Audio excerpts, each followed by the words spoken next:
Bro, the ban list is wild, man. What's up, boys? All right, let's take a look at the ban list real quick. I'll let you guys know some of my thoughts on the ban list. I do think like for the forbidden side, you have Curious banned and Mystic Mind being banned. Curious, I think was actually a pretty good hit. Ironically enough, I think it just was kind of late. But the reason why I think Curious is a really good hit is because how do I explain it? It's really good in the Dark World strategy. So like there's a new Dark World deck that like the Curious is actually a big component of like an FTK that you can do with like the Dark World structure, like Dark World cards. So I do think hitting Curious is actually long overdue. It's Laval chain and a Link monster.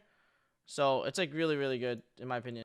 Mystic Mind is like, it's so crazy because I actually think Mystic Mind getting banned hurt the Flu deck a lot.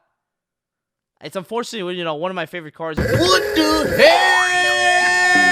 Oh my god! Why they gotta ban my favorite card, bro?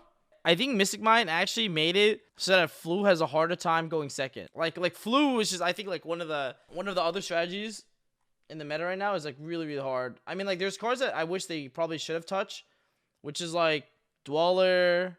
And everyone's gonna be like, damn, you want Dweller banned because you're playing 2 elements? No, it's not even about that. Dweller should have been banned like 10 formats ago. Like even during 2019 format, Jesse literally won a UDS playing Dweller Turbo. Like a strategy revolving around Dweller. Like that's how crazy Dweller was. You had Salamangreat, Orcus, like so many strategies gets like stunted by Dweller. Like Dweller's just an absurd card. It's basically VFD for the graveyard, right? That's basically the best way to explain it. Dude, Orange Knight's a 1. I was honestly not surprised if her went to 1, bro. This shit is actually broken. Against any deck that's not the mirror match, when you Orange Knight your opponent, it actually feels so unfair. Like so unfair. Like this card is actually absurd. It's like Gamma that like can potentially like get your engine rolling. Like it's actually absurd. Yeah, like Orange Knight Mill 5 is this game like half the time. So yeah, I spoke on it on like Nesh's stream about it. Like I want to play Greenlight, Herald of Greenlight, because if people play Fissure and stuff like that, you can play the Greenlight and then use Greenlight to like basically mill your opponent's like deck. So Greenlight can be really good. You can use Herald of Greenlight to negate your opponent's Fissure, negate your opponent's Prosperity, negate your opponent's like basically like most of like the powerful cards in the games are like spell cards. The cards that people can activate turn 1, like Purple Light isn't that good because like they have like set a card and like wait a turn and then like you try to use it. But like Green Light is like really good because Green Light just like you can use it turn 0 on your opponents for sure. So it's like still really good.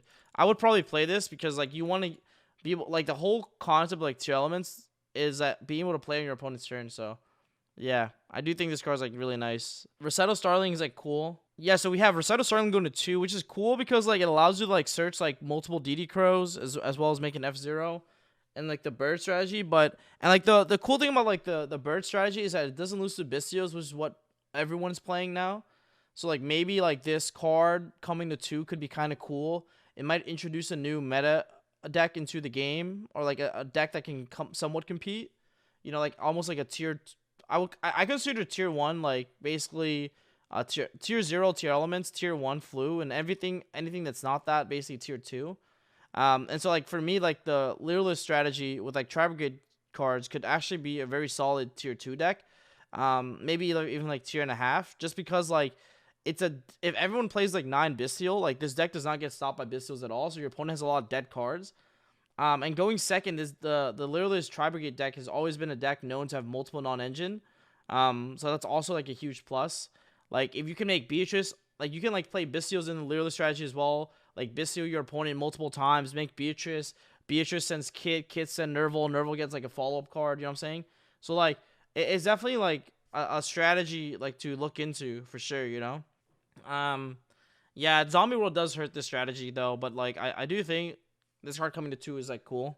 And I believe Tanky also went up to 3. So Tanky going up to 3 does like literally the deck I was just talking about, like makes it almost full power. So I think that's kind of cool. So let's talk about like Plotomias, which is an XC that wasn't available or wasn't legal since I first started playing the game. So this was a card that was like before my time, but I do understand like why this card is like really powerful. So Polemize is a really cool card. Because it has a lot of really good cards it can rack up into. It can either convert like multiple level 4s into an Omni Negate in the form of like Cyber Dragon Infinity, right? Or it can also like turn into a diamond, which is like basically a defissure for your opponent, right? So the card's definitely like really, really powerful. There's so many like good cards you can actually rank this up into, so it'll be kind of cool. Like, I mean, it's been 5 years, 6 years since this card was last played. I think this card got banned during Pepe format. So this card could literally be like crazy. You know what I'm saying? Like definitely crazy for sure.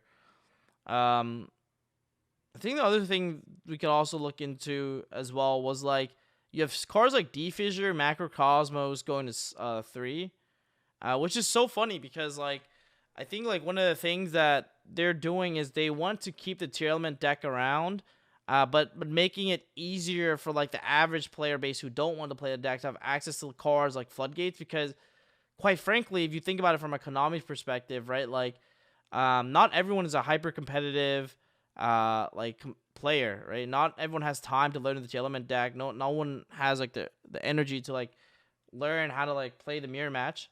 So what do? They give casuals Floodgates, and it makes sense because like Floodgates are really, really easy ways to, you know, just stunt your opponent from playing. Like I mean, Billy said it himself, you know, what some player lack in skill, they compensate for with Floodgates, and it's not necessarily a bad thing. It's just for people, like, I understand why they put it to like maximum copies, you know, like it is what it is. I think Fissure is definitely way better than Macro. That's 100% without a doubt. But Macro will probably be sided by some deck for sure.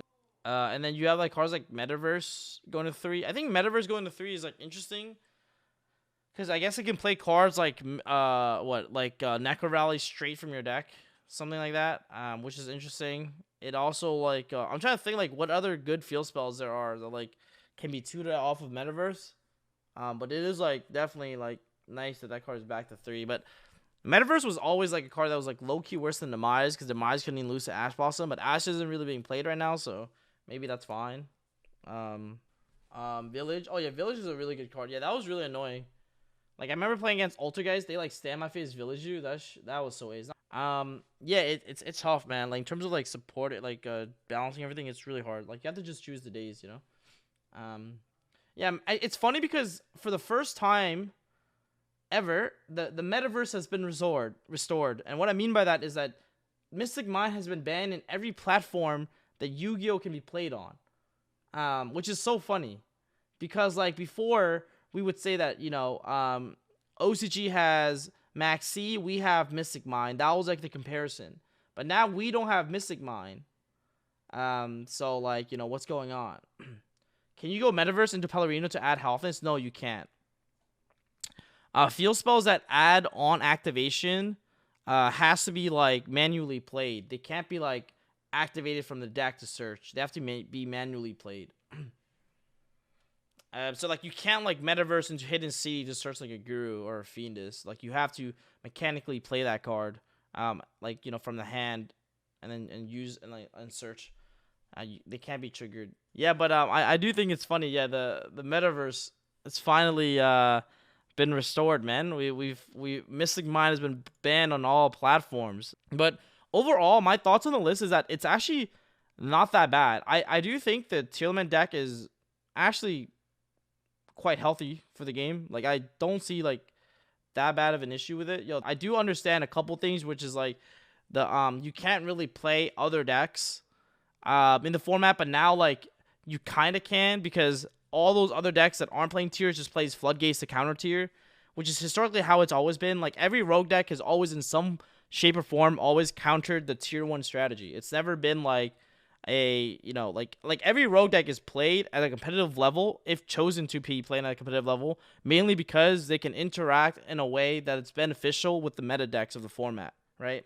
Like when you make meta calls with like certain rogue strategies, most of the time it's because those rogue strategies have a good matchup, or like the cards that are being played in like the meta strategy doesn't really interact well with the rogue strategy. But like, and I know like, yeah, we are in the tier 0 you know, tier element meta, but I think that's why they put cards like Macro or Fissure to 3, because like Macro and Fissure going to 3 allows those meta decks, or sorry, those rogue strategies to somewhat compete when they go first, because the rogue decks going first sometimes don't even win. You know what I'm saying? Just because like you get easily cooked by a Hoffness, you get cooked by all these like by Orange Light or whatever. But now that Orange Light went to 1, there's less interactivity from the turn 0 when you're going first and you're not playing the tier deck. Your opponent has like less chances to like just kill you immediately with an Orange Light, you know, which, you know, it's at 1, which they can still sometimes like sack you, but cards like Fissure is crazy because like Orange Light, when in order to activate Orange Light, it has to go from the hand to the graveyard for cost. And under cards like Fissure, your opponent can't actually Hoffness you. They can't not Hoffness you, sorry. They can't Orange Light you, and they can Hoffness you, but like all the cards they mill gets banished, right? So like Fissure is a really good card going first because for all the rogue strategies that can use Fissure, it's literally like multiple. It's like basically the second, third, and fourth copy of like DD Crow. You know what I'm saying? Which is kind of interesting, like, right? Like, now the next thing you have to think about is, like, okay, what decks can actually utilize, like, Fissure effectively, right? And it's like the Exosister strategy. It's like the Fluonerie strategy. Like, maybe Pendulum will figure some way to, like, utilize it as well. Maybe you have, like, the Kashira deck. But yeah, the Koko! That strategy is definitely still insane. So, so yeah, like, I do think, like, overall thoughts, Banlist is, I think, not as bad as people make it up to be. Like, I don't think the tier deck is that bad. It's still obviously like a solid deck. It loses like a little bit of interactivity on the opponent's turn. Rogue strategies has literally more floodgates to try to counteract that, which as a result means that, like, you know, like tier will have to adapt. Might play more Heartbeat in the side deck. Might play Twin Twister even in the main deck. Twin is not even a bad main deck card because it can trigger your Ishizu monsters. So there's definitely a lot of things that like will come out as a result of this. Yeah, I think some cards definitely deserve banning that never got banned. Like some cards that didn't get touched. I'll give the example of like Instant Fusion. That card is like absurd because it can do so much off one card. Like it does so much off one card, right? Like so it's just that like the fusion monsters nowadays are just like they're just so powerful. So like cards like that probably should have been banned that didn't get touched, but I mean, like, you can't ask for everything.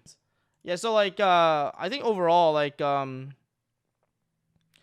I think the balance is not bad, to be honest. I definitely wish there was more cards that were hit like Dweller, Instant Fusion, because like it'll make like tier element, like, I mean, bro, Instant Fusion like beats like 2 hand traps, and then Dweller is an absurd card that can be like that's good against like more like a lot of decks, to be honest. There's like, so I don't know. So I think those are the cards, but I actually like the orange I hit. The orange I hit was actually so nice because like bro, like orange is so unfair.